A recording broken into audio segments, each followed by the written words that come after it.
Bienvenue sur Azimut, le podcast de l'orientation. Nous vous proposons une rubrique entière consacrée à la gestion des écrans de nos adolescents, avec plusieurs thèmes et plusieurs épisodes pour chacun. L'idée, c'est d'accompagner votre adolescent ou votre adolescente à conduire dans le monde du numérique.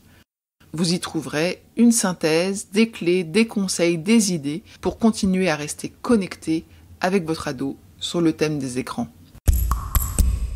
Dans cet épisode, nous répondons à la question « Pourquoi faut-il prendre conscience de la portée de nos actes sur Internet ?» Toutes nos recherches sont sauvegardées, tous nos déplacements sont géolocalisés. Nous vivons désormais dans une société de contrôle qui va bien au-delà de l'État ou de notre propre employeur. Ce contrôle est devenu généralisé. L'épouse qui surveille les WhatsApp de son mari, les parents qui géolocalisent leur ado grâce à une application, le collègue qui vérifie les vacances de son équipe sur les réseaux sociaux. Alors que faire ?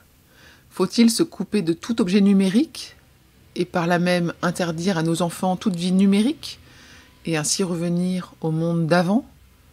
Bien évidemment que non. Des scandales ont éclaté qui montrent que les plateformes peuvent être défaillantes. Et elles ont des difficultés à conserver et à protéger les données de leurs utilisateurs. Avoir un pseudo, c'est dépassé. Aujourd'hui, sont omniprésents les filtres numériques qui permettent de travestir les identités. Il n'a jamais été aussi difficile d'être sûr à 100% de l'identité réelle de la personne avec laquelle nous conversons au sein des espaces numériques.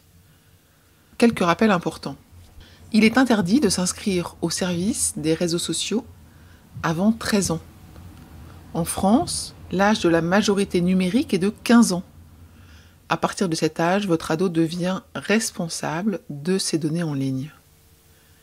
Vous et votre enfant avez le droit de refuser l'utilisation de vos données et de faire effacer vos données, ce que la loi a appelé le droit à l'oubli.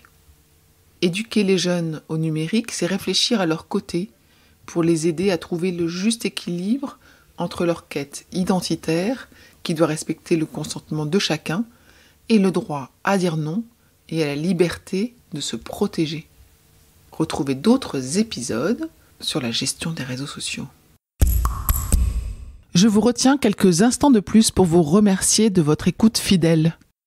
Les nombreux messages que vous nous envoyez nous touchent beaucoup et nous lisons toujours les avis que vous nous laissez sur Apple Podcast avec émotion. Si ce n'est pas encore fait, allez nous déposer 5 étoiles et rédiger votre commentaire sur Apple Podcast et sur Spotify. Vous pouvez également vous abonner pour avoir les épisodes dès leur sortie. Et surtout, partagez l'existence du podcast autour de vous. Parlez-en. Pour bénéficier d'une lecture d'épisodes par thématique, nous vous recommandons d'aller sur notre site azimut-podcast.com. Vous verrez, tout y est très bien classé.